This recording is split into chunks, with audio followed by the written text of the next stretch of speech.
Hi, and welcome back to Westeros.org on YouTube. In light of some comments that came out, I think the day after we published our video on the Endgame, where apparently Isaac, who played Bran, said that the Bran being king, he was told by D&D, came from George. So obviously we discussed other potential interpretations of what Bran could be doing and so on, but we feel that with this new information we need to look a bit more closely at the Bran as king scenario. The first question to sort of deal with and perhaps or perhaps not put aside is, was something else meant? Could it be that George told D&D that Bran would be king beyond the wall, king on the weirwood throne, king of the children of the forest, and they simplified it to simply, well, we'll use him as the king of the Six Kingdoms, and that is the information that they passed on to Isaac. I find this fairly unlikely myself. I certainly don't think that George was hiding things from David and Dan at this point. If he said that he gave them the correct information, could they have left some out and changed it when they passed it on to Isaac? It's possible, but I just don't feel it is very likely. Elio has a somewhat different feeling about that. He doesn't discount that, and yes, he will be part of the discussion very shortly. Yes. But I'm just kind of tweeting this out so yes, people know what's happening. We didn't know that this was going to work today, because when we tried to do it on Monday, I think it was, YouTube decided to have an outage, so we didn't want to announce it and then have something else happen. But yes, basically Elio feels that anything's possible with David and Dan. They could very well have simplified things for just told Isaac, oh, he'll be king, and when in fact George meant king of something else. There is sort of obviously a weirwood throne that he's taking control of, and that's a possibility. Kings beyond the wall are known. I don't know that the children necessarily have kings, but there are other possibilities. But I think we'll, for the most part of this video, move on with basically saying there's a slim possibility that George's intent is something else. Well, yes, I suppose. Or is it wishful thinking? So, I wouldn't put it past David and Dan having hit on something other, basically being told, well, he's king of something, and then or this discussion happens fourth season. So what year is that? Gosh, seventh season was 2017. So third, fourth season, and the third season. Yeah. So we're talking 2040. I mean, it goes into very deep stuff because you have to kind of go into the weeds of the origins of a series and the structure of a series to really be able to discuss it. But I leave open the possibility that George may have initially had this idea that Bran would be king of the Seven Kingdoms at the end, when he had this idea that he would be covering multiple years. But I have a point for that. So you do. So yes. So we'll say here now. Yes, it is possible that he intended something else, but okay. I'll weave that in. I'm trying to keep it structured, because if we say that Bran is supposed to be king of the 6, 7, or 50, 11 kingdoms, or whatever we end up with, there are problems with it. Problems that the show completely glosses over. Like, how does Bran physically leave where he is? How would he be accepted as king? He's young, he's crippled, and has no connections to anyone. He's been out of the picture for a very long time. On the show they simplify things, with the Council of Surviving Characters, and that can't be the case in the books. And also, why does he agree to or want to be king? Especially on the show, since a couple of episodes before, he said, I can't be Lord of Winterfell because I'm not Brandon Stark anymore. I suppose technically he means that, okay, I'm not Brandon Stark, so I don't have an inheritance to Winterfell, but I am this, I'm your hard drive of knowledge, and you can install me into the Iron Throne, such as it is. They make some very strange, decisions with his affect and so on. I mean, it's also odd if they had this information from season 4. That is after that they leave Bran out. That I can't really fault in the sense of leaving him out for a period when he's supposed to be learning, but it feels like if they wanted to build more of a connection to this character, it's going to be so incredibly important. Yeah. They should have tried. Obviously, he has very few chapters in the books as well, because he is difficult to write. He has increasingly fewer chapters from book to book. Yes. So it's a very strange aspect of the story that Bran becomes... He starts out fairly prominent, and then, especially in Clash of Kings, and then disappears in Feast for Crows and has 3 or 4 chapters in... Which gets us to the point that you were on about before. Could this be something that George had decided on when he was planning for more time to pass? His original conception was that the time would pass much more quickly within the book itself. Yeah. There wasn't going to be jumps per se, but chapters would take place much further apart. That didn't pan out. No. He found it difficult to write like that. I understand it because it gives you a remove to the characters when you're not following them more intensely. So then, in his reworked version of the series, which happens after Game of Thrones, or when he splits Game of Thrones into Clash of Kings and then realizes that he needs more books and... Right. That's actually when he's starting work on... So, I mean, you can see this in a Game of Thrones. Months pass between Ned leaving Winterfell and arriving in King's Landing, and there's just a couple of chapters in that span. But then the action picks up. But then the action starts picking up as it goes. And George says, okay, I'm not where I need to be. I'll split it off the end and start Clash of Kings with like the introduction of Stannis and so on. Yeah. And I'll get back on track. And then as he's working through it, he realized this is not working. I'm not managing to cover the time I thought. He stops. He says he stops all the work. He says, I need to pause. I need to think about the structure of this a bit. This is where he hits on, it's going to be 6 books. And as far as we can see, he probably envisioned that 5-year gap at that point. That was the first time he thought, I'm going to jump 5 years. So that's his solution. I know I can't, in each book, cover multiple years. So I will jump. I will find a spot where I can jump the story. But that doesn't work out as well, as we know. He tries it for a year, tries to make it work, and it doesn't work. No. Obviously, it would have worked fine for some... Like, he says that. We recently read up on the post where he discussed that in detail in response to it. Like, Arya and Bran are the characters that he mentioned specifically. It worked fine for them. They are both learning. They're, and he can't do a training montage. Like he mentions Rocky, for example. He can't do a training montage for Arya and Bran. So skipping 5 years for them works really well. But other characters, there's too much recapping, too much has happened. It just leaves you out of touch with those characters, and he just found he couldn't write it. So has he then, because we know obviously the books have now taken a lot of time, we had the Marinese knot, but it's clearly not the only problem.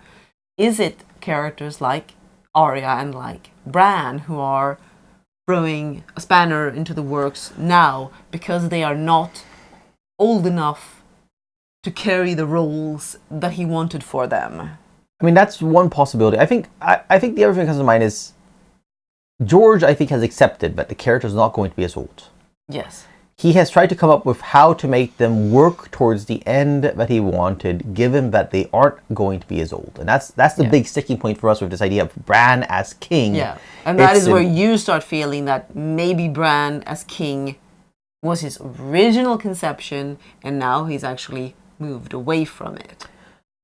Or he's redefined what king is. Yes. It's no longer king on the Iron Throne. Maybe like in the Dance of Dragons, he meets the last Green Seer, the three-eyed raven, blood raven. Three-eyed crow. Three-eyed crow. You're absolutely right. The three-eyed crow, and in a weirwood throne, and that's and he uses it more than once. And that to me is like, is this a tip-off that this is already his redefine it. He's going to be a different kind of king. He's not going to be the literal king of 6 kingdoms or 7 kingdoms, a king of men.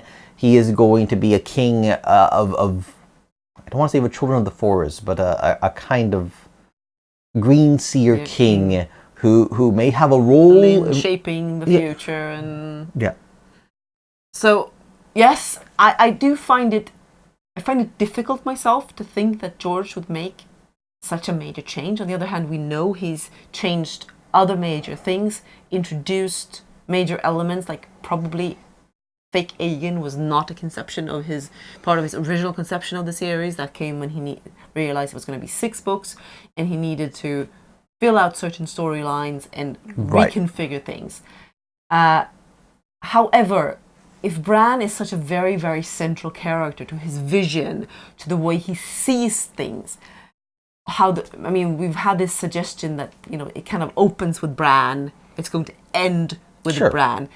And if you've got that arc where Bran's arc sort of encompasses the whole story, I do find it difficult to see him radically changing it. But I have a loony idea that we'll get to later on. Yes, which pretty loony, but... It is pretty loony, indeed. It's kind of up there with Ashara Dainis Quaithi. It is known. It is known. But it could be one of those solutions that were, devised along the way.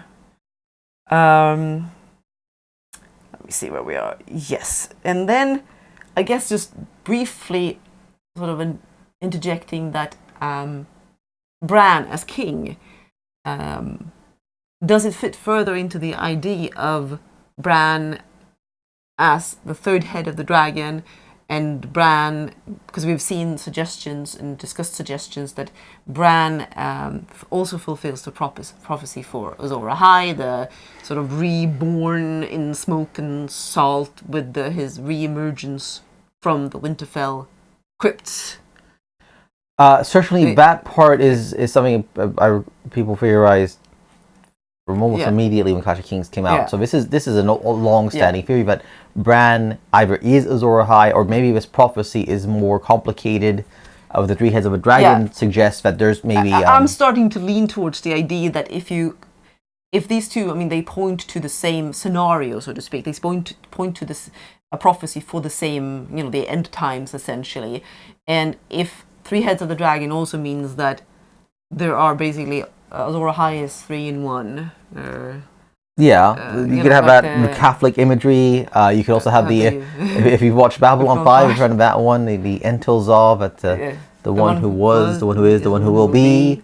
It's a funny little. JMS and George know each other. JMS is the creator of Babylon 5. They actually had some loud arguments back in the day over a minor feud over having dramatic presentations or awards for scripts in the SFWA. George was against it, and JMS was all for it. But in any case, I think George probably did watch Babylon 5, or at least knew a little bit. But I don't think that's really a direct influence. But the idea that the Chosen One is in fact the Chosen 3 is a nice take on that, and that basically all of them, Bran, Jon, and Dany, because that would be my pick for it then, that it's those 3, can be said to fulfill the prophecies associated with Azor Ahai. The likelihood is that, I can see Bran being one of the either literal dragon rider or dragon rider in the sense that his skin changes into Viserion after Urine has taken control of Viserion, and he's the one to get him back. Because, the whole thing, you'll never walk again, but you may fly, doesn't necessarily have to refer to just ravens. It could refer to a dragon as well. Maybe so. I think one of the questions I'm just going to quickly is why give so much importance. This is from Louis. Why give that much importance to prophecies at all? And obviously, the reason we think prophecies matter is every prophecy that we see coming from people who we know for sure have magical abilities comes true. You may not interpret it right, but they always come true. So the show may have decided to completely do away with prophecies, but I can almost guarantee and bet money on the fact that some way or another, prophecies will come true in the novels. I mean, prophecies have been coming true, visions and images have been coming true, and they will continue to do so. As that it may be in surprising ways, and certainly the, Azor Ahai being 3 people would be pretty surprising. Yeah. So I think that it is an element that has to be considered, and this is part of the show's problem, in that it glossed over and decided to do away with all these pieces for, subverting our expectations. So let's say that Bran is the king of X number of kingdoms at the end. How does George solve? I mean, maybe George doesn't know exactly how to solve some of these problems yet. Maybe that is part of the issues. But I think when it came to the end game, he had some clear ideas. But how does he solve the problems that I mentioned earlier that the show glossed over? How does Bran leave where he is right now? That's to me a big part of the problem. I mean, we see how almost impossible it is to get there alive. They almost starved to death. Cold Hands finds some suspect meat, long pig, for them that they don't know about. The trip back will be harrowing. It will be almost impossible. The only thing I can think of for sure that would work is if a dragon comes by and picks them up. Now, of course, Fire and Blood complicates this when Alysanne tries to fly Silverwing across the wall, and Silverwing says, no way. Unless, of course, the wall is down in that somehow.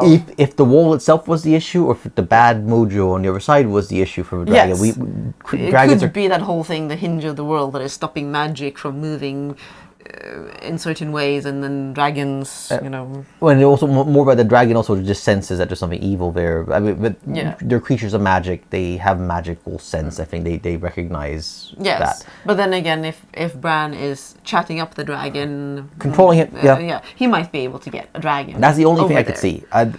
I still think, by the way, that we know now, thanks to spoilers from Dumb and Dumber, that Hodor is also from George, as in the hold the door moment is from George.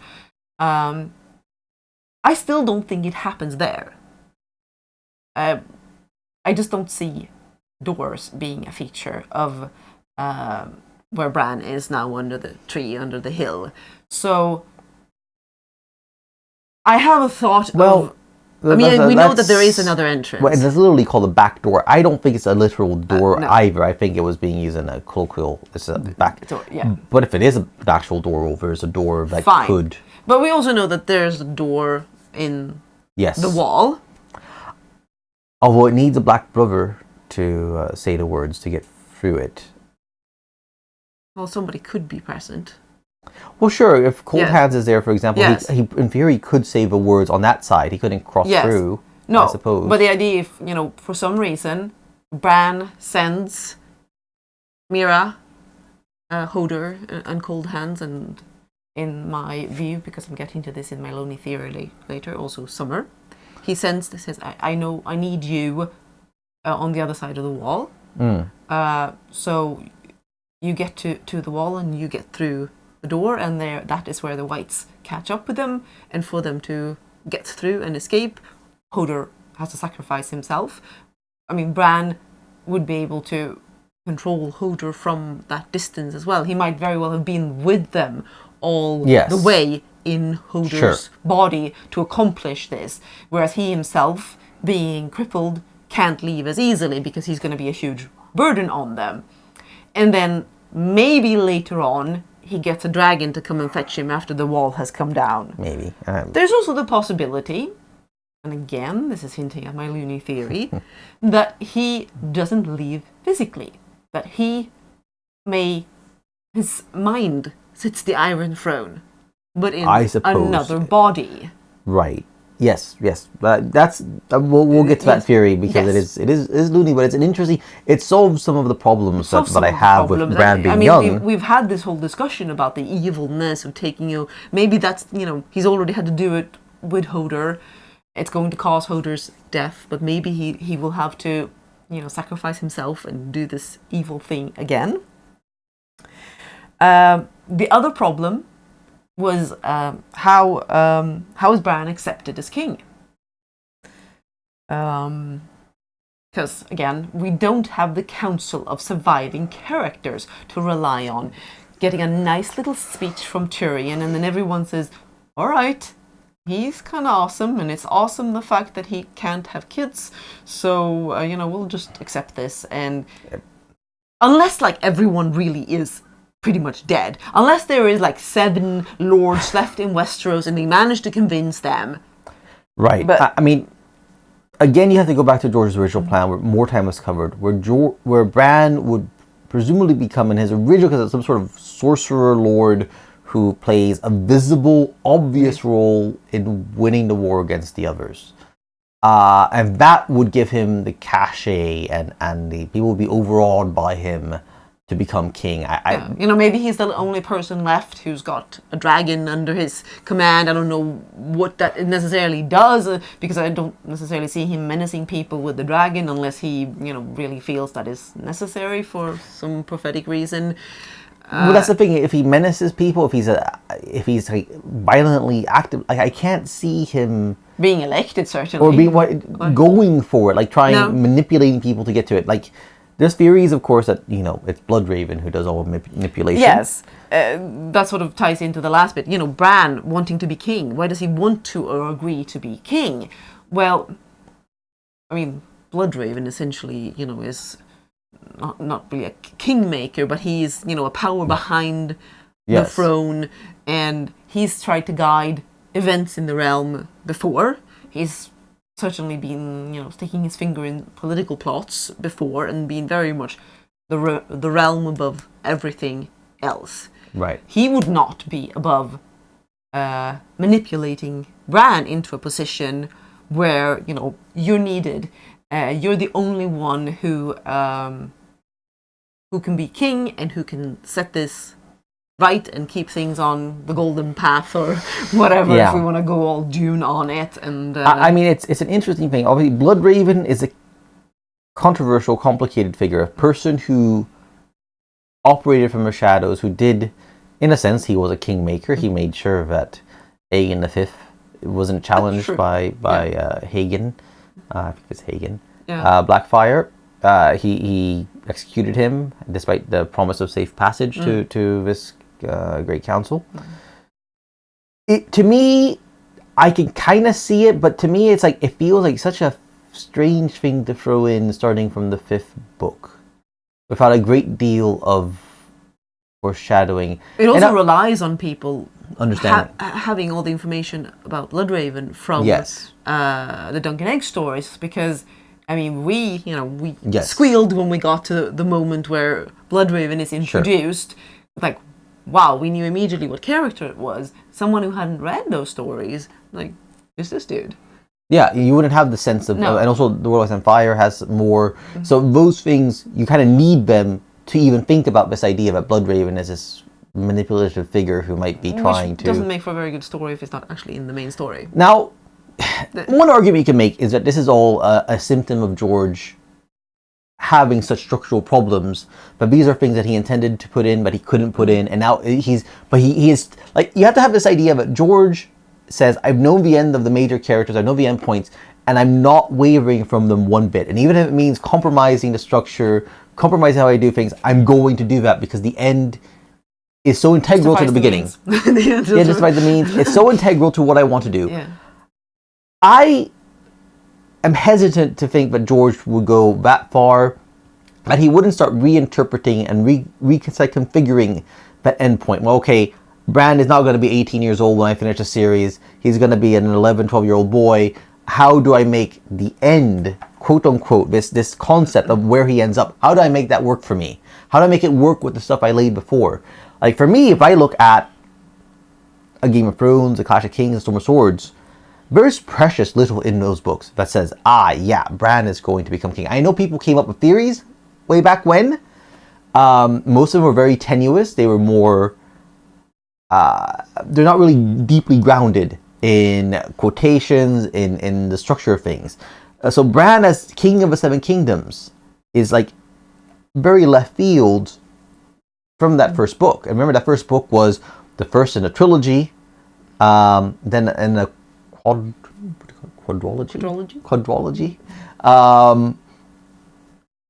It feels strange to me. Yeah, I mean, I think here one needs to insert that a lot of people have the impression that all the shocks and surprises that go overboard on the TV show. Well, they go over. It comes from George. Well, George is surprising things all the time. Look at Ned's death and all of that. Well, that shows a problem that the showrunners had with understanding how George was subverting expectations of readers. To be able to subvert expectations, you need to first. It cannot be in the story something that is out of left field. It is not in the story out of left field that honorable, extremely politically unsavvy Ned is going to get himself killed in King's Landing. For readers to have the protagonist lose his head in the first book, and not even at the end of the first book, that subverts reader expectations, but the in-world context is perfectly reasonable. So Bran's in-world context needs to be equally reasonable. It can't just be... It can be a shock to readers, but you still have to be able to go back and say, well, in the context of the story, it makes sense. I can see how this works. It's not shocking to the world itself, because there is some build-up and characters can act normally and still have it happen. So it is really complicated seeing how it will work. And while we were talking about this, and we were entertaining the idea of Bran being king but not in his body, since we've already had the example of him being in Hodor's body, we've had Varamir transferring his consciousness permanently into, by accident. He tried to take over a person and then ends up being stuck in the wolf instead. Right. So the idea of moving from one body to the other is not out of the question. Right. And in fact, I've seen some people go with the theory, well, it's Jon Snow's body. Bran will upload himself into the vacant Jon Snow or something. I don't think that's Jon's story at all. No, I mean, I think he's going to be perhaps instrumental in getting Jon's spirit or whatever out of Ghost, where it presumably resides at the moment. But hello, Winter. You're drinking my soda. You're spilling my soda on the floor. Excuse me. Little Winter decided to pay a visit. All right. Where were we? You should not be drinking that. Yeah. Well, just forget about it. Yes. It's not much more. No. Yeah. Anyway, so uploading himself into a body, but probably not Jon Snow. I agree with that. So there is a character who may in himself be a bit of an insertion. I'm going to hold on to you here, excuse me. Who may be a bit of an insertion himself to deal with the added complexity of the plot, needing more characters. There may also be a confrontation between these two characters, specifically because they are, related to magic stuff, both of them. I've already mentioned Bran perhaps taking over or taking back control over a dragon, Viserion, which I think that Urine will be controlling through the horn. Yeah. Well, what if in the end Bran also takes over Urine? So that's because Urine, Elio has a little thought about this. Right. So this is the theory I had when I first read. Now this takes the Winds of Winter. You can't really hold him the rest of the entire time. Well, I'm going to hold him for a little bit anyway. Say hello to Winter, everybody. Hello, Winter. Hello. This involves Winds of Winter spoilers. If you don't want to be spoiled about chapters of George read, you just skip this part or stop here. In the Winds of Winter, we have the Forsaken chapter, told from the perspective of Aeron, and Euron seems to be far more magical and frightening, and it ties back to something he said back in A Feast for Crows the Victorian, that he once dreamt he could fly, and that was a lie. When he woke up, the Maester told him that was impossible. Yes, and that's really interesting to me, because I wonder, is that the seed that he himself was a dreamer, but he had magical potential, but he, like Bran, maybe encountered Three-Eyed Crow. Yeah. Was he the first one? Well, no, I don't know the first. Well, or one that Blood Raven tried to have as his, maybe the first candidate for his replacement. It doesn't matter if it's first, but candidate. Prior to Bran, as in the previous candidate, sorry. Or a candidate. A candidate. And Bran goes off, and when he's having this vision, he goes beyond into the heart of winter, he goes beyond that curtain of light, and he starts falling towards these spears of ice where dead dreamers are. And I thought, well, what if Euron was a dreamer? What if he went there? What if he got caught? He wasn't killed as the dreamers were, if they did something to him. And now he has been turned as a sort of an agent of the others, a sort of golem for them, a kind of Trojan horse. That's why I sort of keep thinking that, the Night King was sort of their replacement. They needed a person who represented the threat from the others, and they didn't want to introduce Euron in that capacity. We talked about it a bit in the previous one. And so what if that's kind of George's idea? And then I was saying, where did this come from? Was this something that George had in his original trilogy plans, or his original 6-book plans? Or was this something that came out of the fact that he needed to expand storylines, and he needed to come up with a solution for the problem of Bran?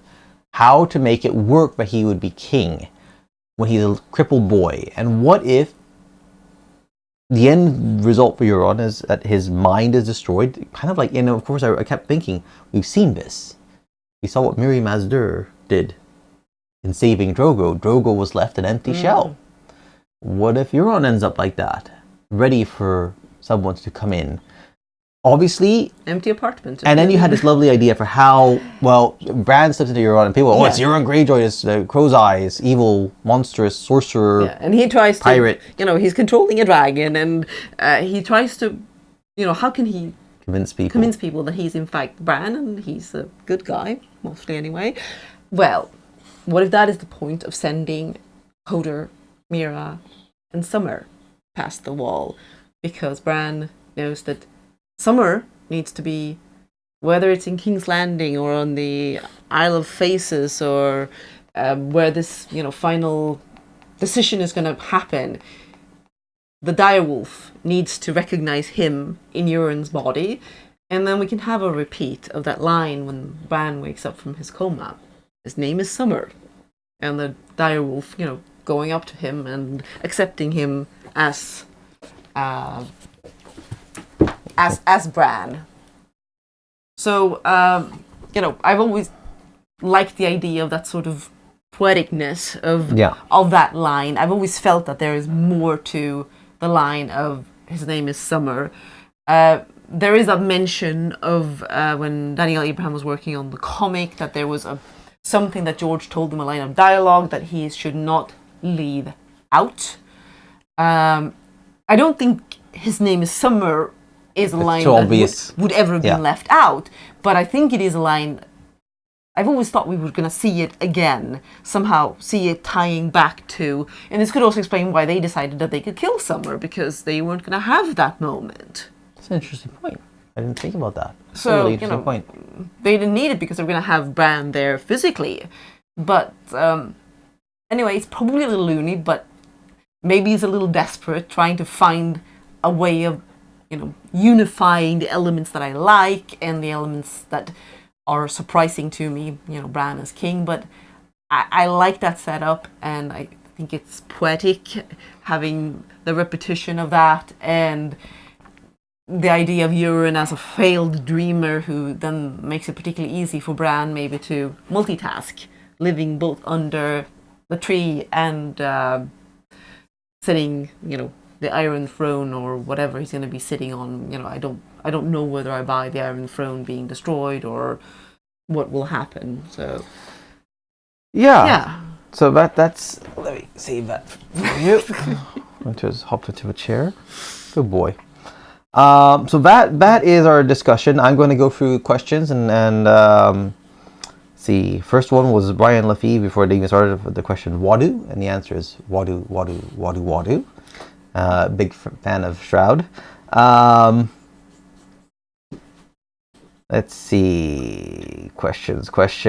It's been a very difficult one to kind of think around because it feels, and maybe this is part of why George is taking so long, because he is. Like, that is the end. I mean, we have, as you said, Anne said that. People struck... I will say something very interesting here. Some people found some wording in the afterword to The World of Ice and Fire and said, oh, maybe it's a hint. There's a hint about learning from history and not making the mistake of our predecessors. And, well, you know, George did not write the afterword. We wrote most of the afterword. That element and one other that was basically a bit of a nod to the idea that maybe there'll be revised editions of this book in the future, or a second edition of the book in the future. And Grohl put it in, and so I kind of thought, I mean, she knows Bran's end, she knows who sits the Iron Throne. Could be separate things, or they could be the same thing.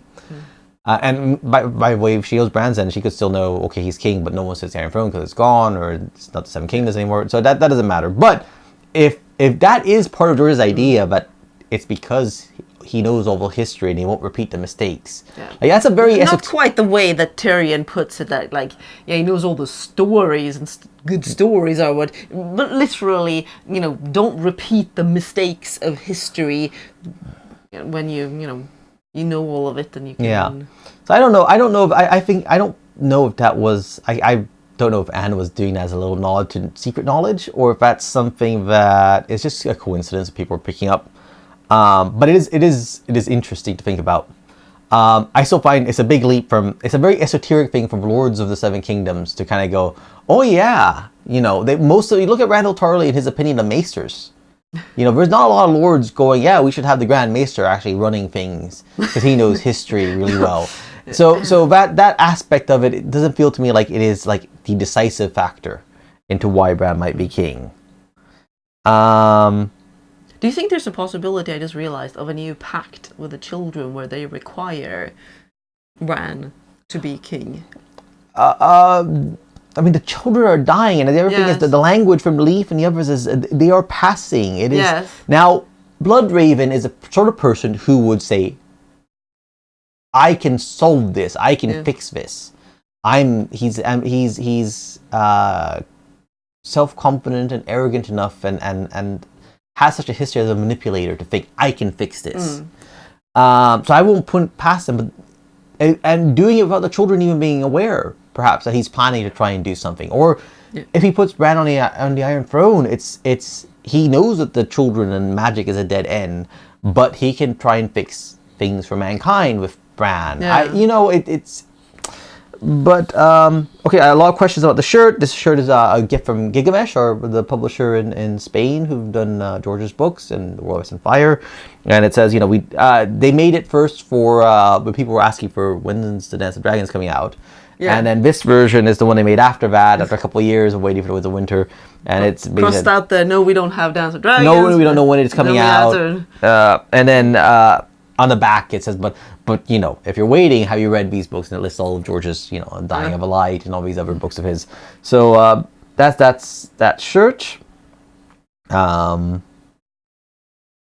And I'm asked, do I know when the Winter comes out? It comes out, yes, I do know. It comes out when it's finished. And approximately 3 months after it's finished. Because it takes minimum about that time to edit it. In theory, if George finishes early in the year, they might actually take longer to edit it to get it out for sort of Christmas. I don't know. Or they might just get it out as fast as possible. It's up to them. Summer releases are also possible, but there are certain times where they don't want to release books. Sure.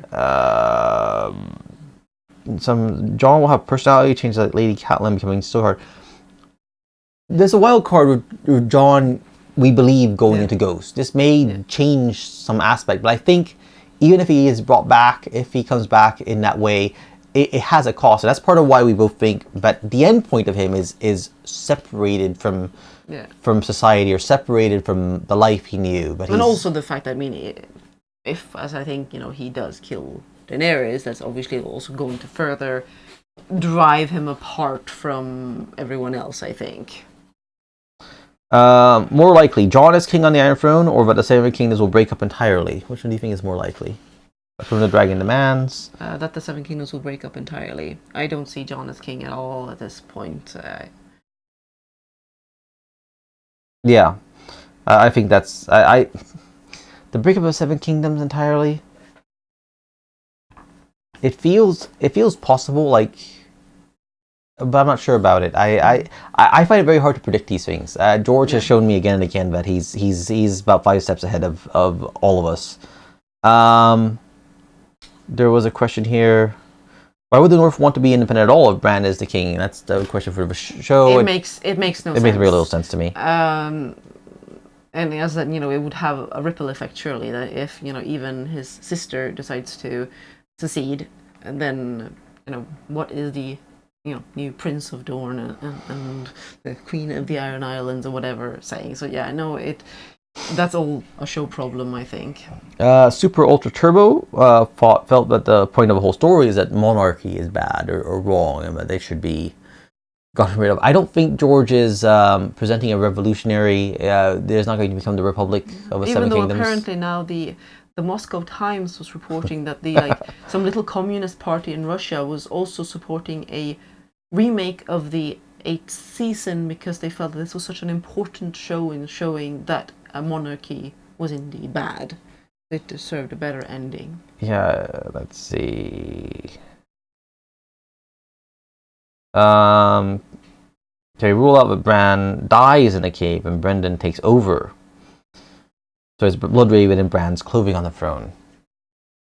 No, I don't think so. That is a little so. Too.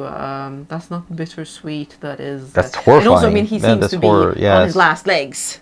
I don't think it's just his body. I think he is ready to pass on. Melancholy asks, what might corn mean? Corn. Well, there was a fellow who came onto the board some years back and was convinced that there was a code, the corn code, he called it. I think it means the raven's hungry. George was asked, in not so many words about it. He basically said, he doesn't have secret ciphers and codes in his book. So corn just means corn. Whether the raven, you're clambering up behind us. Whatever corn means. I think he wants him to be on TV or on YouTube. I'm not sure. It doesn't mean anything more than what it says, I don't think.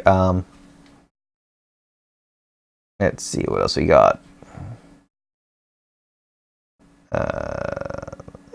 So Louis suggests that he thinks, George basically said, Bran will rule, and they just kind of ran with it that way, and he didn't have more than that. I find it hard to think that he was that brief. I was like, this was the last minute. Yeah, we've got 5 minutes left for this. Oh, by the way, Bran will rule. No, I think he probably gave them more detail. But yes, I leave open a slight, tiny gap in the door for the fact that they simplified things when they reworked it and what they passed on to Isaac. Because we've seen that they did not want the actors to know what George's intentions were when George's intentions varied from what they were doing. So if they needed to simplify something and tell Bran a simpler version because it fit what they had planned, then I could see them doing that.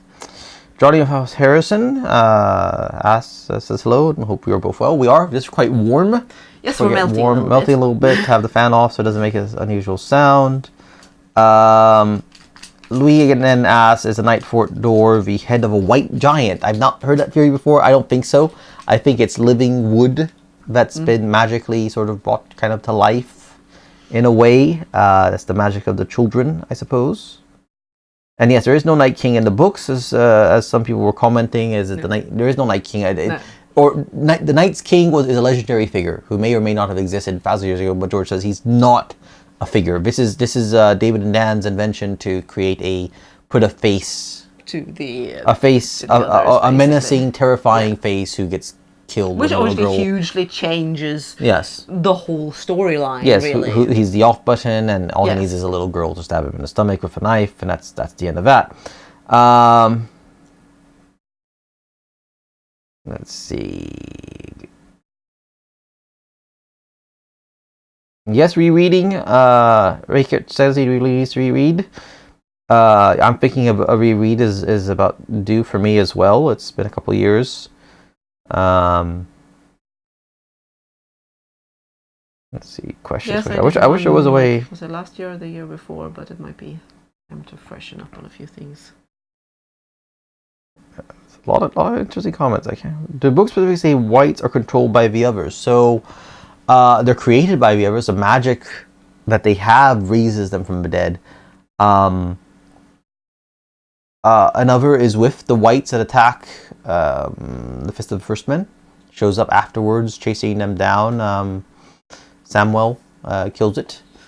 Do they directly control it, or are they bound to them? Like, they have this whole thing where you kill a white, another, or a White Walker on the show, and all the whites they raise die with them, and that's sort of a solution for this. I don't think it's necessarily that straightforward. We certainly have no evidence of it.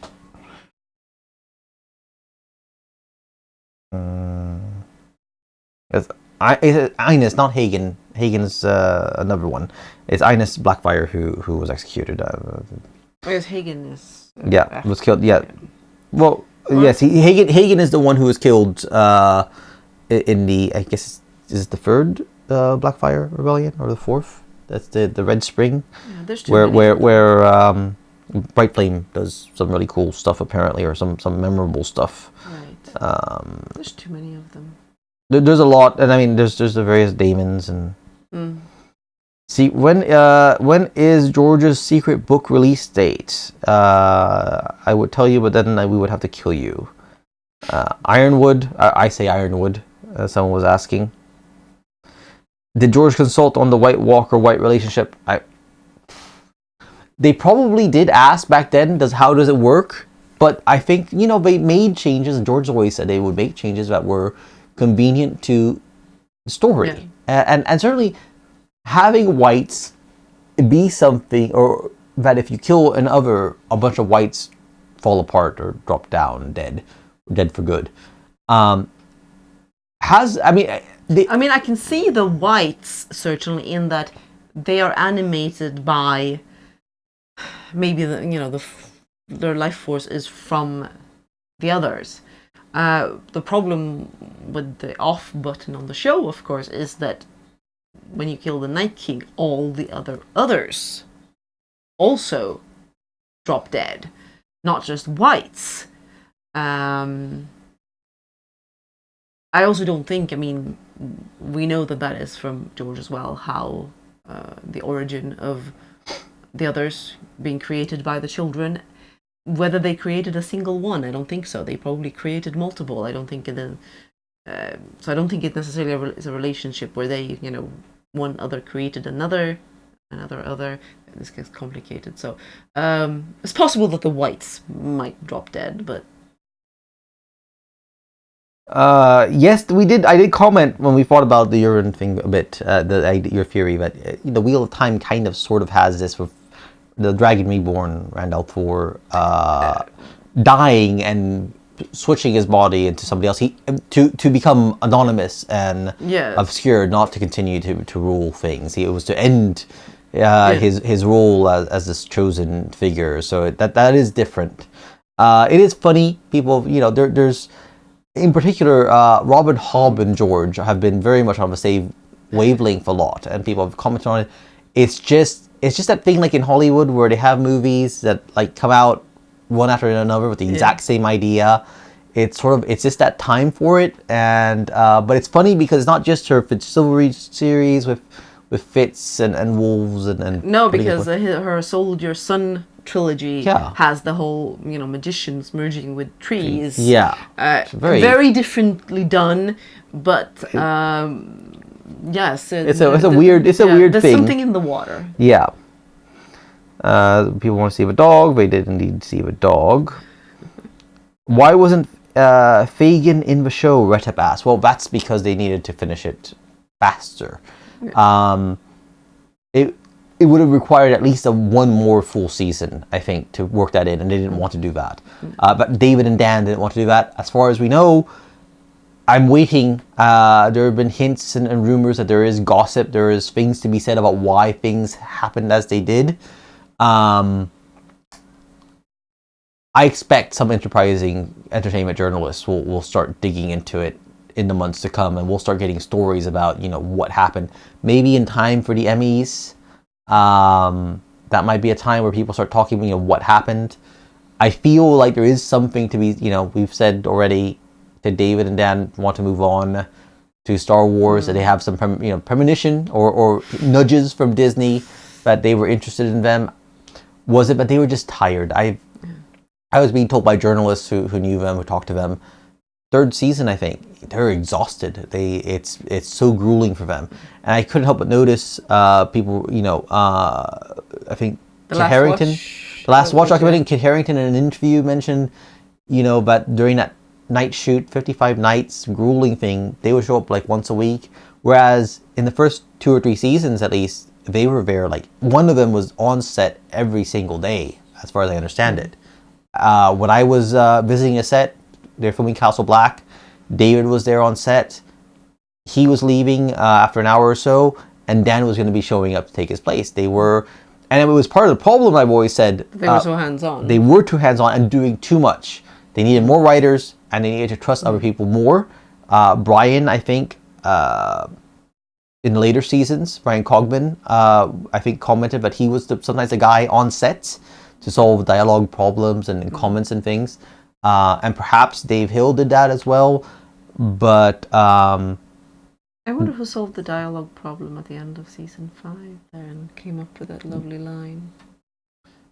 Well, that was a David and Dan episode that was nominated for an Emmy, right? For its writing. For its writing. So that was a David and Dan. It just feels like it was something that we need to have something said here, and somebody threw it out just like that, That's the call. People want an animated version of the books. I think animation is obviously a great way to be able to do a really faithful one where the budget doesn't matter, where you can have all the knights wearing different armor and different surcoats and different arms, and not being all Lannister soldiers wear the exact same thing, all Winterfell Northern soldiers wear the exact same thing.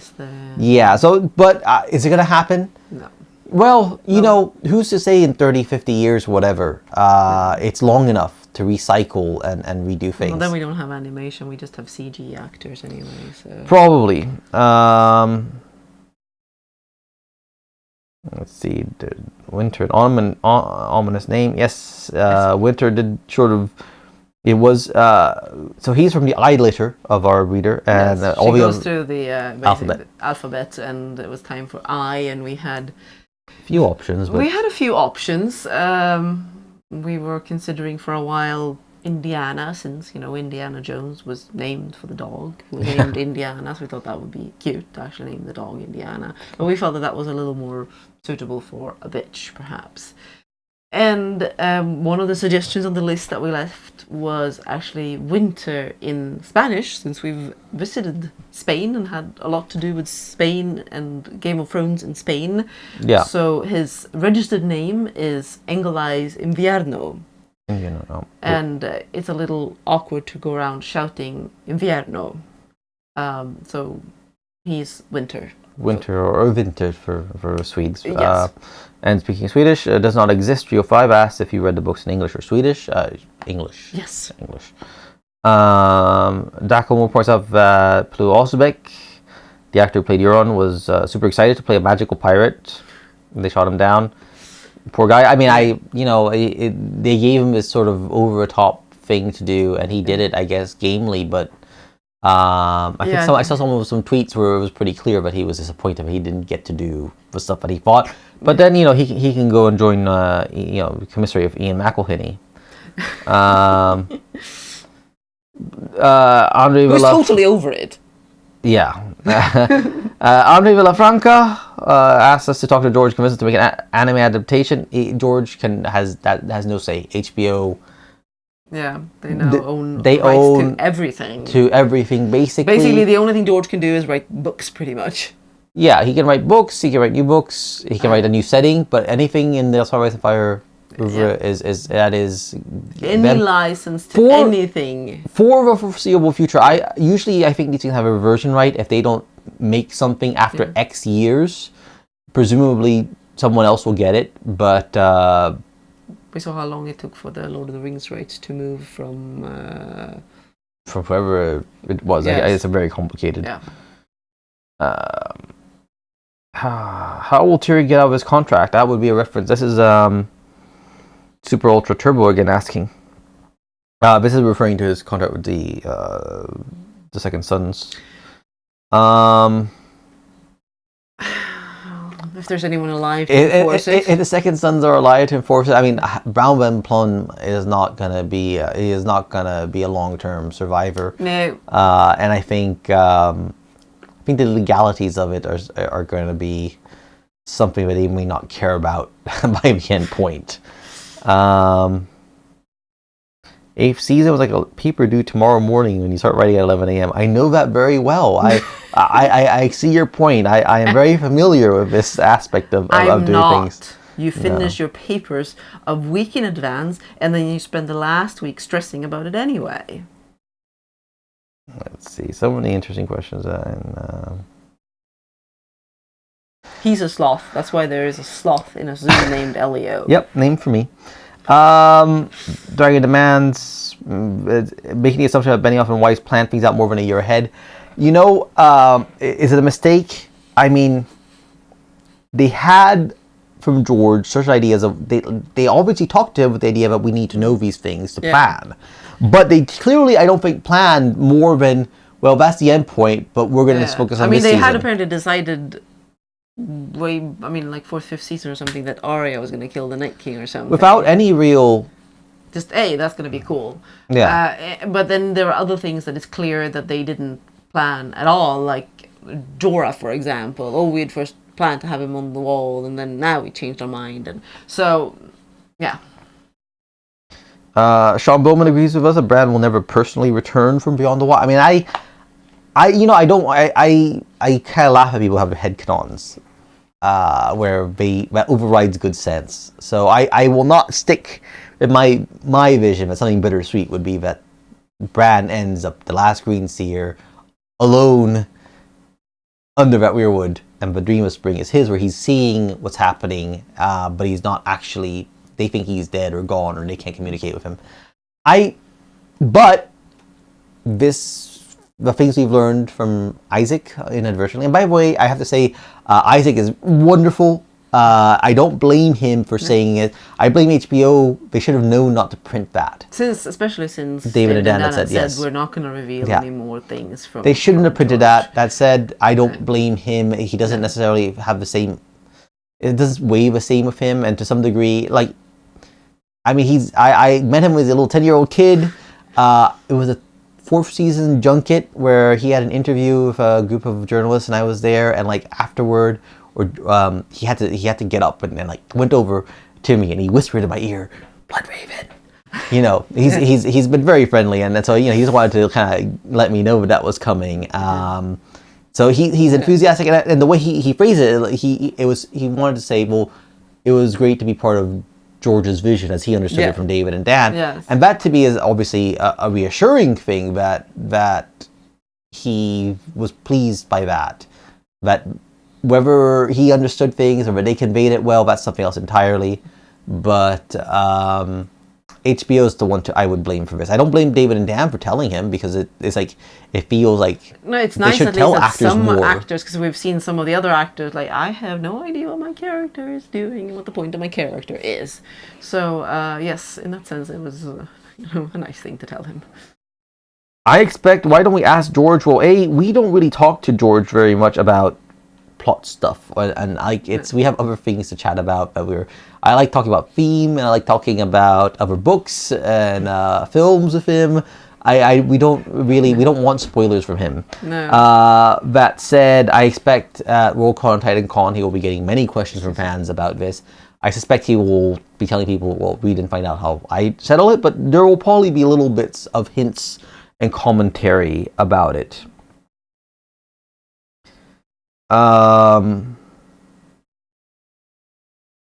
Is it possible that not all the White Walkers will die? Yes, it's possible that they won't be defeated. They'll be driven back. A new pact. I I don't think you can make a pact with them. George said long ago that they don't have culture as we understand it. They're not. To me, means that they are. I mean, we see them talking and laughing. They have a language. They make somehow this armor and these weapons. So what George means by culture, I think maybe he means they don't have culture outside of the very narrow purpose that they have. Yes. Jack Vance once wrote, and I can't remember the title now, a science fiction novel, which involved, basically Vance was familiar with the safer wharf hypothesis, which idea that language shapes what you are like. And I believe the creator of the Klingon language used that concept, and people have debunked it. I think it's not correct, this notion that, but he used that idea in developing the Klingon language, with the idea that the aggressive order language would fit an aggressive society. So does George mean that basically, and the idea in this one is that basically there was, these people were basically invented 3 different languages for 3 castes of people: a warrior caste, a sort of I think a worker class, and like a religious or maybe a scientific class, and each language was suited to that. Is it that the others, their only culture exists to push forward what they do, which is apparently bring an endless winter and wipe out humanity? Maybe, but can you make a pact of that? Like George says, they're not a Dark Lord, but they may not be. They may not be more than automatons to a degree, or maybe they have developed somewhat past it, but I really do want to find out much more about that, and I feel confident that we will get a good deal more in the books than we got in the show. We'll be covering prequel news. Not really. We don't really like posting gossip and rumors. When there's some firm knowledge, we'll talk. No, I mean actual news. Actual news, but there's actual news to be discussed. We will. Right now, they should be getting into production or filming of this new one. We had a tip. I will share this with Giant Tours Ireland, who very kindly showed us Fairhead and Merlaw Bay, said that they've apparently been setting up for filming in Merlaw Bay, which was used for Slaver's Bay in season. What season was that? When Jorah and Tyrion are wandering around. Was that 6? Was that when after I was done watching? I think it was 6. 5 or 6, right? Or 5? Maybe. Yeah. When Adewale, the actor, captured Tyrion. Yes. It's 5th or 6th. I don't know which, but so is it being used for Slaver's Bay again, or is it being used for something else? Who knows? What about Bran's tax policies? Well, I mean, so this is obviously playing off, and people point out Aragorn's tax policies. What were, was he a good king or a bad king? I mean, it was good to say he was a good king or a wise king, but what does it mean? Yeah. It's certainly the case that Bran's tax policies will obviously be social democrat, I think. Yeah, well, a point I saw made, or what I've been thinking about, is George reversing Tolkien. Tolkien, the end of the Third Age, is an age where the elves leave. Most of the elves leave Middle-earth. The magic goes away. The magic is going away. It's a general trend in fantasy. The magic goes away. You have a high magic era, and it comes down, and the trend is that way. But Children of the Forest are talking about how even the direwolves are dying out, giants. You mean he's actually going to subvert their expectations and, in fact, bring back magic? Yes, is the story of Star Wars Empire, a time where it's starting in a period of low magic setting, and increasing until we end in a high fantasy, a sword and sorcery narrative, and then Wizard King Bran the Broken or whatever starts to make more sense if it's a point where people have gone beyond the political realities, the realpolitik, the dynastic concerns. I mean, I find it hard to see it as bittersweet. I do find that difficult. But there could be obviously other elements that are bittersweet. Yeah. Retta Bass, do we think there's of Aegon being called Aegon the Sixth in his blog post? No. He's basically declared himself by A Dance of Dragons. He's named up to his Kingsguard. given him the white cloak. You have to be a king to have a kingsword. Now, yes, Connie keeps calling him prince, but he argued with him about not naming, Doug to the kingsword, and I think he doesn't want to accept that the moment is on him. And certainly, I think by the time the claim that they've taken Storm's End, again, Winds of Winter, spoilers, sorry, and flying the banner, he's doing it as king. He is. I mean, the problem is obviously with Collington and everything that he's now kind of moving past his advisors and deciding to do things that they weren't necessarily advising. I feel like I missed something here. Some jumped ahead. A lot of really good questions. Much easier to have you doing that. Cogman, Adonef, actually, I'm assuming some people were blaming Cogman for various issues. I respect Brian Cogman a lot, and I'm friendly with him.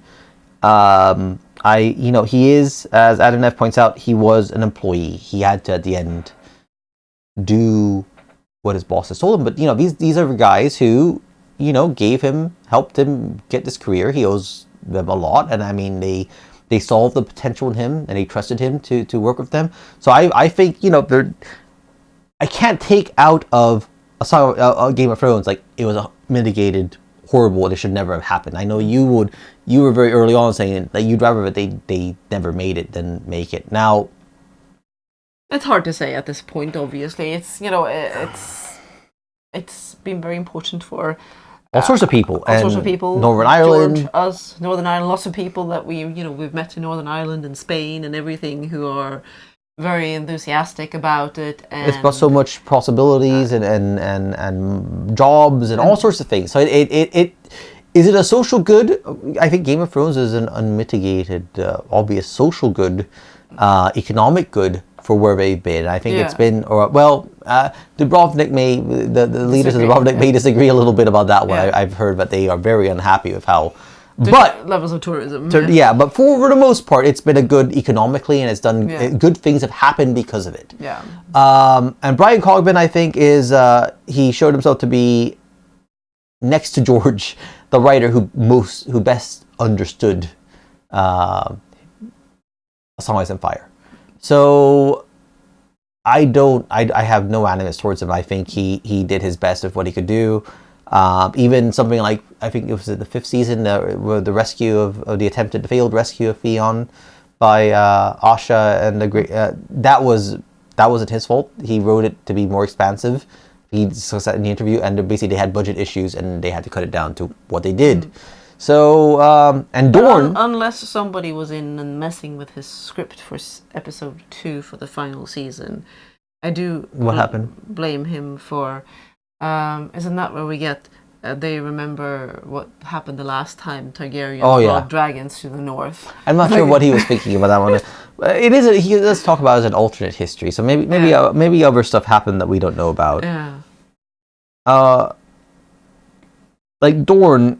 Dorne, the fact is I knew way back that David and Anne loved it. They wanted to show it. They didn't know how to do it. Brian Cogman did what his bosses wanted and came up with a way of doing it. It just worked out. It turns out what they liked about Dorne was not what most people liked about Dorne. Or rather, the sexiness of Dorne is a part of what people like, of Arion and the Sand Snakes and so on. But they turned it into sort of B-movie bad girls, I think is what one of the reviewers said. B-movie is kind. Yeah. George is a fan of the Grateful Dead. Do you guys like them too? I admit I am very unfamiliar with the Grateful Dead. Completely unfamiliar. I think I've listened to Ripple a couple of times. We're not children of the... Have I seen Colin Hill's reaction to Table Read? I don't want to read too much into it. I know in the interviews he was not too happy with a lot. He felt like he was just kind of standing around doing not much. I did like there was a quote where he seemed to basically say when they went past the books, they lost the interest in sort of misfits and outcasts, which he saw Tyrion and Varys as being, and that he owed that. Like George was interested in that, but David and Dan had to move away from it. Again, this is because they want to hurry it up. But, I think the more telling reaction was that interview with Kit where he went disappointing. Epic. Neil Borgall says the show would have been a lot better if Cogman was a showrunner. The first, other than a couple of bits early on, some decisions I didn't like as things progressed. The first 4 seasons, I think, you can't really say, well, they were corn, half hands, dealing with the kind of stuff. There were some issues, yes, but on the other hand, I mean, I think another showrunner who had less commitment to was less focused on doing everything himself, perhaps, as in more open to having more writers, not burning himself out, perhaps. I mean, we don't know that would have been Brian necessarily, but I think that their approach, if that is part of why they wanted to leave early, that they were too hands-on and insisted on writing too much and then wanting to be around for everything that they wrote, then obviously their inexperience as showrunners was a problem. But then again, Brian didn't have any experience as showrunner either. What is west of Westeros? Well, we know there are 3. Well, I mean, if you don't count the Lonely Light and those little rocks. We know there are 3 little islands off to the southwest. And the east of Essos at some point? East of Essos is, yes. I mean, I think people have calculated that the size of Westeros and what we've seen then suggests that there's enough room for there to be another continent entirely. Mind you, we have not seen the end of, Sephorio seems to extend forever. And Essos seems to extend forever in the north of Westeros. Alternatively, it's the end of the world and you follow it. Let's see. So, Daario has slowly turned Meereen into a utopia during season 7-8, right? Was he left in charge? Yeah. But he's still waiting for Dany to come back, I guess, or send a message or something. The interview, I did an interview with Michael Huseman, and I think that the recording came out so bad, I'm not sure I actually ended up posting it because I couldn't really transcribe it well enough, unfortunately. It was a very interesting interview. He's very, very Dutch. He was really, really laid back guy. Laid back in the Dutch way? Maybe in a Dutch way, but he was very chill and it was really interesting. I mostly I remember talking to him about Treme, which he was on. Anyways, Daario. The Daario from the show is a very different character from Daario of the novels. Yeah. Didn't D&D say their main goal is to do the wedding and end? No, that's not what they said. They said they would be happy if that's all they got to do. If they could get to the red wedding, they would be really pleased that they got that far. But there does seem like some of the energy went out of them. Yes. I think they invested so much to getting to that point that they didn't perhaps have so much left afterwards. What will be the extent of plague through the entire world? Will more die from this or war? Like Catherine Bassett asked this. Plague in the sense of illnesses from winter or plague as in some people think grayscale will be unleashed thanks to Connington bringing it. Winter's going to be harsh. I think a lot of people are going to die. I do think that actually plague is going to be part of it. I wouldn't be surprised at all if George has played up major sicknesses in the history of the Seven Kingdoms as being quite significant. So I would not at all be surprised if we have a plague of grayscale. There's also those ominous words from the wildlings about showing that it's never really dormant. Well, I mean it may be dormant, but it's never really gone. So.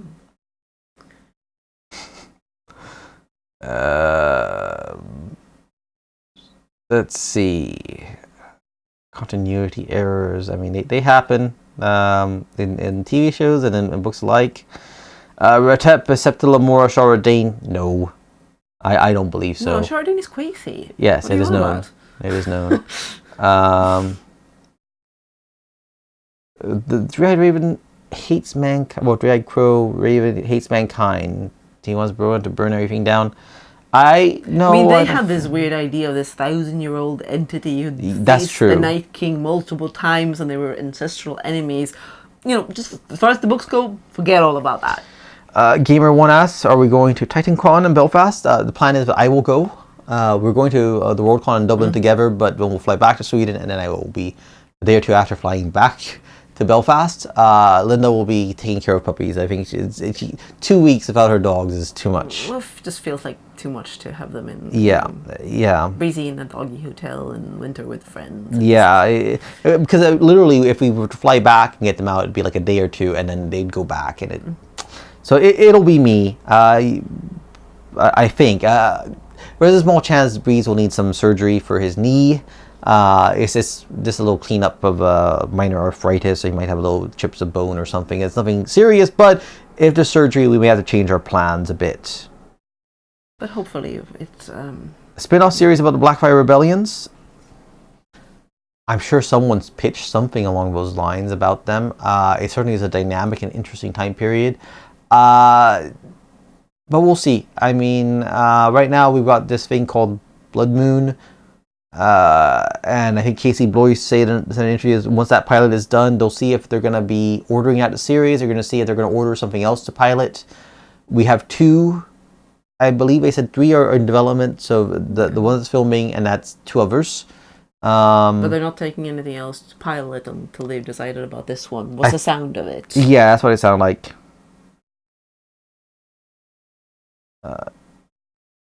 The others do seem to have a sense of honor, as they allow. This is Crumble pointing out that that one of her does opt to do a 1 versus 1 duel with Waver.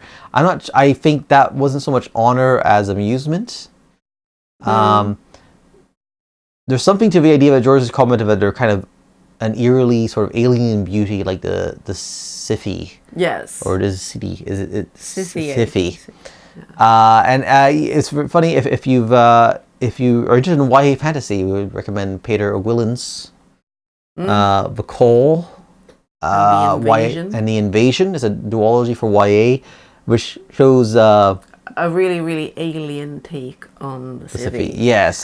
George's obviously, I mean, he's a fan of Tad Williams, Memory, Sorrow, and Thorn. He has his were they Norns and City or something? I forget what Tad Williams called his. But he definitely has them as these very alien creatures, beautiful. Can't say I share his like of Tad Williams, unfortunately. It has got the dubious honor of being one of the few fantasy series that I've stopped midway on. I read the first 2 and then checked out. But there were some interesting concepts. But I think the city was actually my favorite part. We had a question from, I think it was, does not exist, or would you guys prefer if George starts writing Dreams immediately after finishing Winds, or if he gives us some more Duncan Egg stuff first? I think if George finishes strong on the Winds of Winter, he really should roll that into starting up Dreams of Spring. He should avoid a delay, is my opinion. I would love more Duncan Egg. I would love more stuff in general, but I really think that if he's on a roll with these characters of his narrative, he really should stick to it, rather than if Peter's out, if he finds he needs time to think, then turning to other projects makes sense. But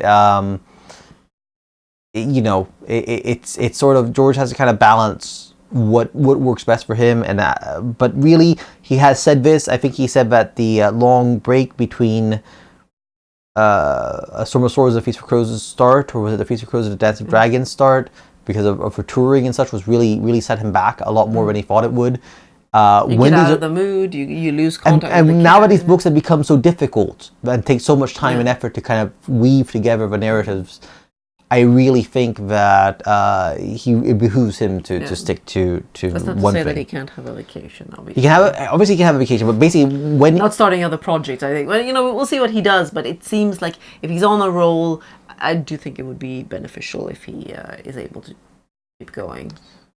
Let's see. Let's see what else.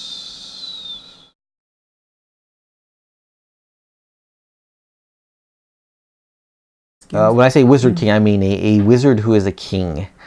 Not like a wizard ninja, then. Edric Storm is in hiding, right? In the book, certainly yes. In the series, any legitimized Gendry Game of Storm's End, I keep thinking if we will see more of Edric.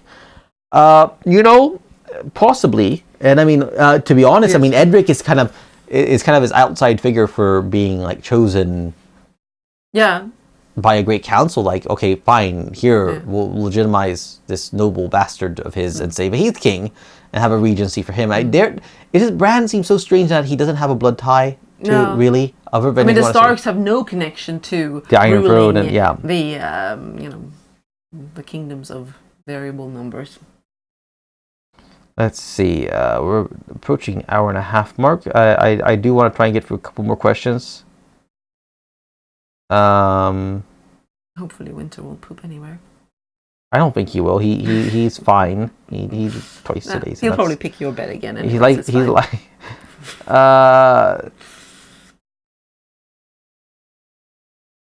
I certainly hope, yes, that the writer's room of any new series is larger. Larger for one. And with people who are passionate and skillful. Inu Sabin loves how you roll your eyes so much. But you hate this so much. But she loves you. Very kind. We would like to see more about the 5 forts. That's from Catherine Bassett. Love to learn more, but again, all in due time. In the books are colored. This is drawn 27. In the book are the graces prostitute. Well, yes, it's a religious prostitution. It is this idea that existed in, or at least it was read to have existed in sort of Mesopotamia. I believe, and like Babylon, you would have is it Ishtar? I think it's Ishtar. Yes. But basically, there was a tradition that young women would now this is, I believe, the Greeks reporting this, so you have to kind of take that into account. That young women of no matter what level of birth had to make themselves available to any man who wanted them as a sort of offering to Ishtar, and George has kind of borrowed this. Slaver's Bay is this weird, very mix of like Rome. And it is Rome, and sort of Babylon and India. It's kind of this melange of things, and then a big dollop of fantasy. It's got a very Vancian element. That crazy hairstyles is a very Jack Vance. A theory somewhere on the internet that Essos and Westeros may be linked. I mean, linked physically, but they're all one giant supercontinent.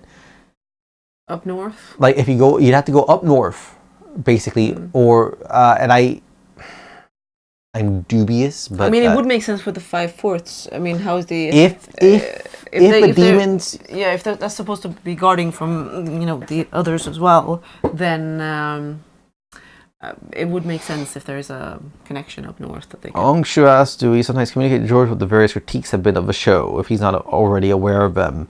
Are you free to say... well aware.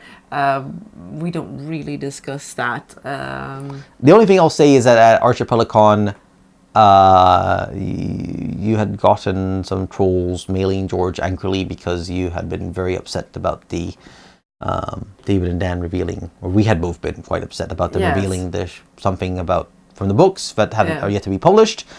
Spoiling something, which was very rude of them, and George wanted to understand more of what happened, and we talked about that. And can I say what George thought of it? George just nodded his head, he kind of understood what was going on, but he didn't necessarily offer an opinion when we kept saying, they really shouldn't have done that. He didn't say anything for or against that. I think it might be the right way of putting it. There's this narrative that they're enemies and George secretly hates David and Dan. I said at at Helsinki 2 years ago. Yeah. He had David and Dan over at his Hugo Losers party. I sat with Dan chatting with George, and Kerry Vaughn, I think, was another writer there. George, so much has happened thanks to David and Dan seeing this through, good and bad. I think George is able to very much compartmentalize any issues he has with their decisions or things he wishes that things had been different. Like Lady Stoneheart, he says that's the one thing it is a thing, he understands it's their show, they gotta run it how they gotta run it, and he doesn't, he's not one of those guys who complains out loud about what people do. So destroyed what books they're on the shelf. Yeah, and what he said, and I remember Archipelago, he seemed a little upset that people just couldn't accept the show as a show and the books as a book, and just enjoy both without necessarily feeling like one critiques the other or using one to critique the other. I understand that perspective. I certainly understand why you'd want everyone to be happy, but the true fact is you can't make everybody happy all the time. So what about Tyrion? Will he fuel, this is Adenef, Dany's insecurities and fear of betrayal? Tyrion is certainly on a fairly dark path himself. I could see him being a person who causes Dany to play hardball politically certainly in Westeros. The way he sounds himself now, I think he, rather than being this person who tries to guide her to a nice path, he might be driving her the other direction. But I think the main thing is going to be fake Aegon, sort of getting there before her is going to be the issue. See, Gabagool over here, nice Sopranos reference, asked if we've seen the Deadwood film. I have. I actually did a marathon of the Deadwood episodes to see it beforehand, and then I watched it, and it was lovely. It was very sad, kind of bitter, had some bittersweetness to it. It had some melancholy. It had some. David Milch is one of the finest writers that television has ever seen, I think. It's and his eloquence about his Alzheimer's and so on is very moving. I think it was not a perfect send off, but a pretty good send off. I don't think we'll see more, and it felt like he finished saying some things he wanted to say. At the same time, I mean, someone on our forum, the Songs and Fire forum, was mentioning how it ends, tell them something sweet. It's a line from, I think it's Trixie who says it.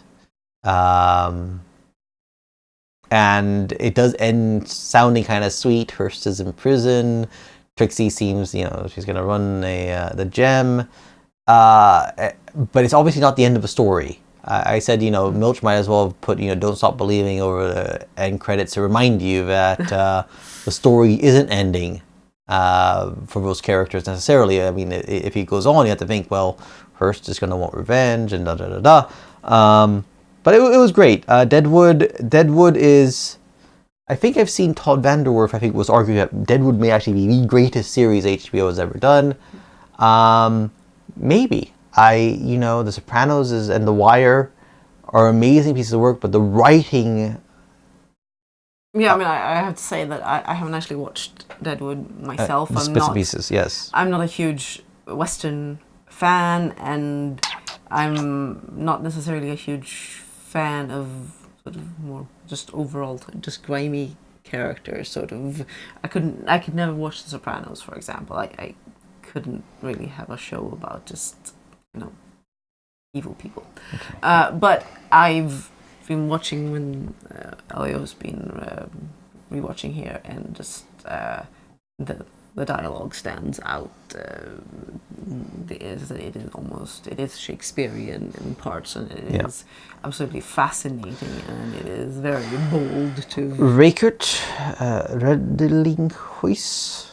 Is that German or Dutch? What do you think about Tyrion not being mentioned in the Song of Ice and Fire in the show? What is... That was a stupid, bloody joke. I mean, it makes no sense that they'd have this scene with Samwell's presenting the book that the Grand Maester's been writing, or the Archmaester's been writing about the wars following Robert's rebellion, and I see. As in chronicling everything that's happened. And Tyrion's not mentioned at all. And Tyrion says, I suppose he's not particularly kind to me, and Sam goes, oh, he is kind to me. I wouldn't have thought that. Well, actually, you're not mentioned at all. So it's just an excuse to have the whole council scene at the end is the start of a bad sitcom, and somebody should have been shot about that one. I don't know if it makes the point I've seen a lot of people point out. Why did they pick this Long Night or Blood Moon or whatever it's going to be called after what happened in the game of in Game of Thrones, how they ended it. But it becomes a joke. Is seeing the rise of the others actually going to be that compelling? It's a good point. I don't know that they knew what the plan was. I mean, they've kept it pretty... That's an interesting question. That's a great question to I don't know ask if they Jane would have shared Goldman that. Or Casey Blois Yeah. even. Did they know how the show was going to end? Did they know what the plan was for the 8th season when they did this? Or maybe based on sort of the outline, they still thought that people would perceive it as a proper epic ending to the storyline, and convince themselves that this is going to be fantastic to go back and no, this whole thing amounted to nothing. So I do think it's bad news in a sense for the interest in the prequel. Ask, can we recommend other books from different authors? Oh, we could go for ages. I believe we have a video recommendations. Very briefly, if you want, because we did one and then we did it and we scrapped it. Did we scrap it? Oh, okay. Well, we probably should do it. But very briefly, some authors that we like: Robin Hobb, great author. The Farseer series. Guy Gabriel Kay, probably after George, my favorite living author in fantasy. Fantastic. His latest book. I might like Fiona of a Tapestry more than Sunrise and Fire. Maybe. As in, I have a closer... it's hard to say. Guy Gabriel Kay's beautiful, beautiful writing. Kind of historical, very low magic for the most part, other than Fiona Var and Tigana. But really beautiful work. Joe Abercrombie is kind of the poster boy of grimdark. He is a post George R.R. Martin writer. Very grimdark. The first Law trilogy is pretty cool. He's got another one, kind of a YA-ish. Did they really put it as YA or not? It is YA. Okay, Half a King. Shattered Sea, right. Is it Half a King is the first one, or half a king? Yeah, and then it's half a war and half a something. Yeah, so that's good stuff. I'm sure if you like the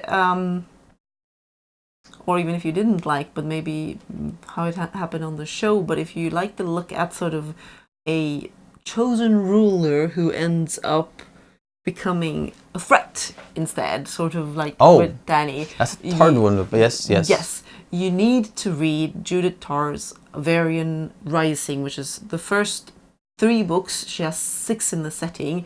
It's in the Hall of the Mountain King, the Princess of Hangilin, and A Fall of Princes. Yes. Absolutely fantastic sort of fantasy Alexander the Great, who believes he is chosen to do great things and may possibly just be mad, or it's really good. Tar in general, also her Hound and the Falcon trilogy, fantastic medieval. I believe you can find those as ebooks now on Amazon, right? Or yes, I think you can. Also, there is this thing called Bookview Cafe, where a lot of authors put out sort of their backlist that they're no longer having publication, and if they're not available on Amazon, they should be available there. Phil H, is there any truth that we will be working on another history? Well, we helped George reading through and pointing out continuity things and so on with Fire and Blood. I assume if George ever gets around to doing Volume 2, we'll help with that as well.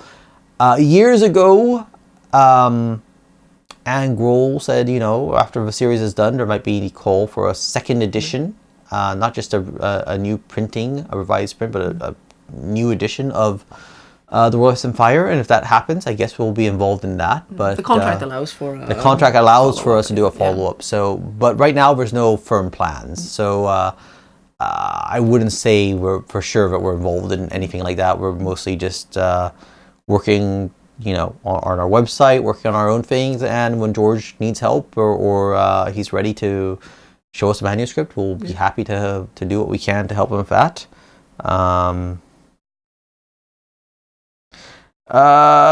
SMX Wing thinks, don't we think that George might need 3 books instead of 2 to finish? Well, George talked about 3,000 pages of manuscript. It's 2 big books. He thinks he can. He's aiming for it. He's pushing for it. It may be, but he needs 1 more after that's said and done. Also, it depends on structurally. I mean, they can allow him to make a pretty big book these days. They are much more capable of printing very large books. Let's see. That one, I'm not going to answer that. Let's see.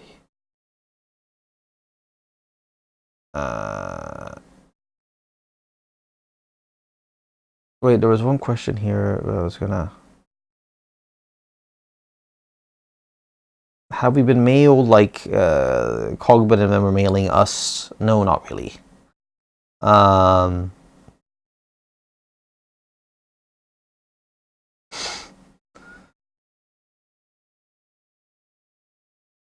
can't we get a World Earth Fire update on Slavers Bay? Yandel thinks that it's a horrible, horrible thing and people don't need to know more of their history because they're horrible slavers. There's a more to Craster. Is there Targaryen blood in... No. No, so, sorry. There's some. I know there's some weird ideas about Craster. What was it? He was supposed to be the bastard of Bloodraven? Or I saw some theory. Somebody wanted to put forward that he was some... But no, I don't think so.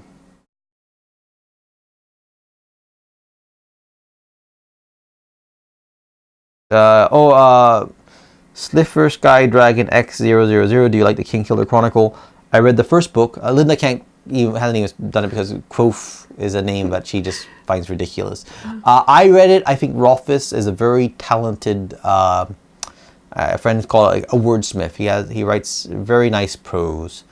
I feel like I don't care for the story because whether Quoth is a Gary Stew or he's just presenting himself as a Gary Stew, I'm still mostly reading about Gary Stew, and that doesn't really interest me that much. So no, not really a fan. Rothfuss has gotten a lot of stick for how long it's taken him. I would not give him stick for that. Rothfuss has gotten a lot of stick for various opinions of what he said, and you have to decide for yourself. I just heard that the guy tasked with scripting the prequel TV series said he was done with the first season scripts or something. So yeah, there's a lot of weird fantasy projects out there these days. Yeah, some of them might. We just saw, what was it? Was it Amazon or Hulu or Netflix or something with Cara Delevingne and Orlando Bloom, this sort of fairies, dark carnival fairy thing. I don't. Was it called Carnival Row? I think it was called. Yeah. That kind of. I recall hearing about it some years back, and then suddenly it showed up, and then we've got Dark Crystal on Netflix. That seems interesting. It's a good time to be a fantasy fan. There's going to be a lot of it, but a lot of it, 90% of everything is crud. So be prepared. Let's see. What would you, Catherine asked, what would we both do if we were working in George's world? If we had an occupation or have to have a livelihood, what would it be? Well, you'd be at the Citadel.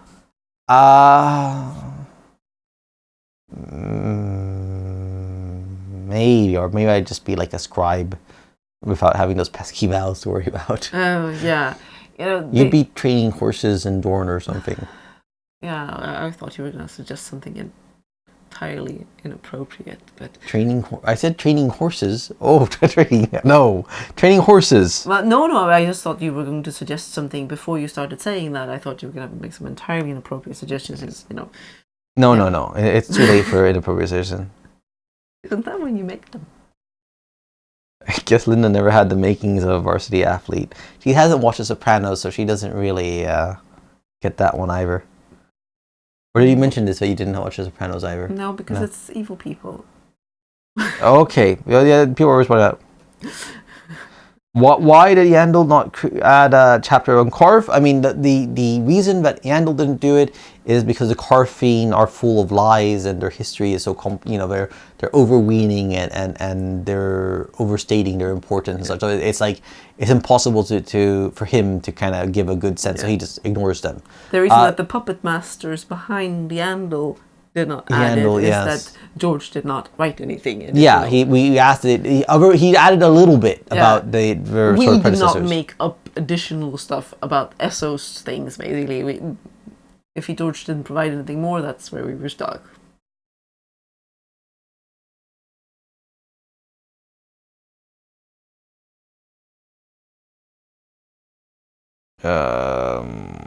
No, not interested in a Valyria prequel from the sounds of what people are claiming. Otherwise, I would have been interested. I think. Yeah, but it sounded...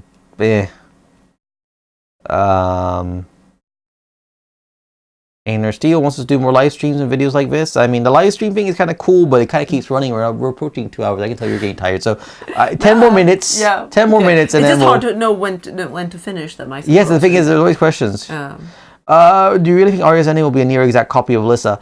That they did not know. Alyssa Farman was not when they existent when they wrote the episodes and filmed. No, George came up with that in like 3 months prior to finishing the book. Yeah. So it was like April I think 2017. Is that right? When March, April is when he was writing that stuff. So no, they didn't know.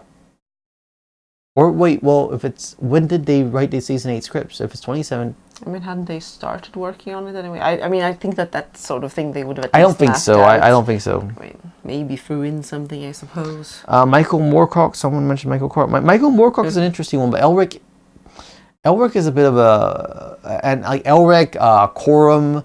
I love Coram. Bastable, Hawkmoon, Von Beck. The Warhound. Is somebody doing? Someone just saw some BBC was optioning Von Beck, wasn't it? Not Von Beck, Hawkmoon, I think. It's Hawkmoon. Which is a weird one, I think. It is a weird one. It is very baroque, very over the top. I really love Coram. I really like Elric too. You can't kind of, now that you've done Game of Thrones and Targaryens, unfortunately. You can't Melniboné, yes. Elric and Melnibonéans. Silver-haired dragon lords. Well, you could. And obviously, it has an influence. I mean, George's description of Bloodraven is very much like, hello, Elric. Yes. Down to the sister. More book content in the near future. We'd love to. We're hitting again another busy period for us, but I would love to get back to some of the things I said I wanted to talk about like Fire and Blood. Yeah. Why do we not like the Valyria prequel? It sounds like someone spent too much time looking at Roman history. We have that on HBO. It's called Rome. I'm not. I'd rather see what's his name, Bruno Heller get a chance to kind of complete. He's talked in the past about doing like a 2-hour movie to kind of go further. He wanted to go into like the time of Jesus Christ and so on. That'd be interesting. It also sounded extremely The Wire, like it was run by SJWs, but that's me. Let's see. What's your guys' opinion on Lovecraft? It's definitely Lovecraft is fascinating, strange. Its influence is, I think, somewhat cosmetic, although obviously it gives George's ideas about it shaped George's ideas about horror and sort of, and so like the Forsaken has a deal of the Lovecraftian aspect. The Royals and Fire, George threw a lot of Lovecraft nods in there, but I think they were playing more than necessarily being integral. I've read a fair bit of Lovecraft. Lovecraft is not necessarily super great reading for like prose or anything like that. Lovecraft is fantastic for ideas, which is sort of what George is using. If Bran remains in the cave of the Three-Eyed Crow, what do you think will happen to Mira? Well, Fear and Swords, you may have missed Linda's loony theory. That maybe the idea is that Bran sends off Hodor, Mira, and Summer. You may notice Jojen conspicuously missing from his list. Sends them off to try and make it back to the wall. So, and if Hodor dies, then Mira has to escort Summer down to have Summer identify Bran in Euron's body. Yeah, so that could be it.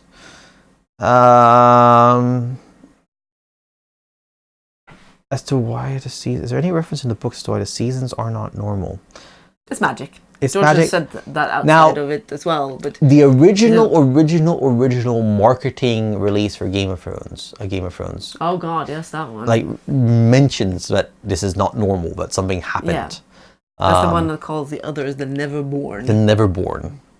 So I don't think the texts have a clear hint of this, but it seems.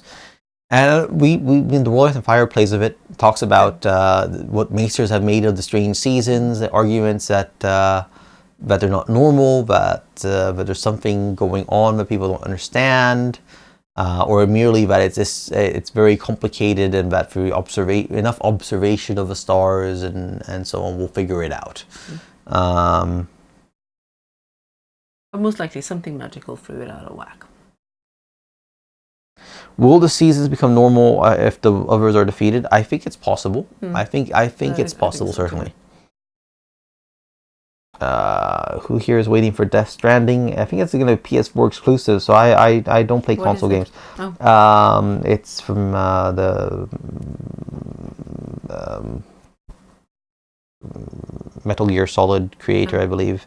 It's the one with the fetuses and jars being carried around. Oh God! It was a very strange thing. That was bloody bizarre. It's very bizarre. I kind of stopped playing games since. Three-Eyed Monkey mentions Call of Cthulhu was an awesome RPG. In fact, George played Call of Cthulhu back in the day before they got into playing their Super Worlds. Is that the one that had like the insanity rolls and basically? Yeah, you become invariably more and more insane. What are we most looking forward to reading in the winter? Gosh, everything. Yeah. To be honest, I guess, like the immediate thing that pops in my head is I really want to know where Jaime's story goes next from the way it ended in the Best Dragons. Yeah. But Bran story, Dany, where is it? Dany's story, all this stuff. So it's John. Someone commenting, it was hilarious how people Hideo Kojima. Yes. Was it Metal Gear? Is not Metal Gear? Hideo Kojima. Did I say it? I thought he was the Metal Gear guy. I'm sure somebody will inform you on the chat otherwise. It is Hideo Kojima. Yeah, Metal Gear Solid. Okay. I mean, it's not a Metal Gear game, but it's from him. I don't know. If it's a PS4 game, I'm not going to be playing it anyways. Thoughts on The Expanse? I watched the first 2 seasons. I think now that they shifted to Amazon, we don't have Amazon Prime because there's no point having it here in Sweden. So I haven't seen it since. I liked the first season more than I liked half of the first book, which I read. I loved the Miller parts. I really, really loved the Miller parts of the first Expanse book. I hated the Holden parts, on the other hand. And my understanding is Daniel Abraham was primarily responsible for Miller and Ty Frank. First time author, I don't blame him, but the Holden character is just insufferably annoying to me, and maybe that's the point. But I didn't enjoy reading it. Whereas Miller was fantastic. I loved noir. I love that sort of hard boiled thing. Really well done. Daniel Abraham's a fantastic writer. Met him, chatted with him. Like adjectives. There's another series I recommend. His fantasy series, not the epic fantasy, but the his first fantasy quadrilogy 4-book series, which is the Seed something. I don't recall what it's called. I'm terrible with names, but that was a really cool, really interesting fantasy. I couldn't get through it. I know, but I really liked it, and he was George's opponent for the living chess match we did at the the LA Con 3 in 2006. I think he lost narrowly. They both admitted it was a very badly played game, but it was great fun. I think they might have been distracted by The Expanse. Now, I will say a lot of people are saying with. I've seen various political scientists and critics say that The Expanse is maybe the closest thing you're getting to Game of Thrones right now, in terms of the early Game of Thrones, where politics and sort of these conflicts between political states or organizations or groups matter. So I think The Expanse is certainly something that I would recommend to people to try if they like science fiction, if they want to see something really cool. Does Amazon Prime not work over there for the VPN? I mean, I imagine I could log into Amazon Prime, but like the shipping part of it doesn't work, and so there's no point paying for it. I mean, the content isn't enough. No, obviously they're doing things like Lord of the Rings and what have you. So yeah, maybe if it turns out that one's actually something to watch. Do you like Neil Gaiman? Neil's cool. I've communicated with him a couple of times. He's a really great writer. Sandman, huge fan of Sandman. I Stardust. Stardust is great. American Gods. I like the book well enough. I couldn't really get into the TV series. Let's see, the Dark Crystal. I wish I remember a Dark Crystal movie. I kind of just got images. And people say, but it's now on Netflix. But it's not on Netflix in Sweden, so I can't really watch the original. Chernobyl is phenomenal. I couldn't actually watch it. I remember it so very strongly living in Sweden. When first place out in the West that got the news because the radioactive fallout started coming in over Sweden.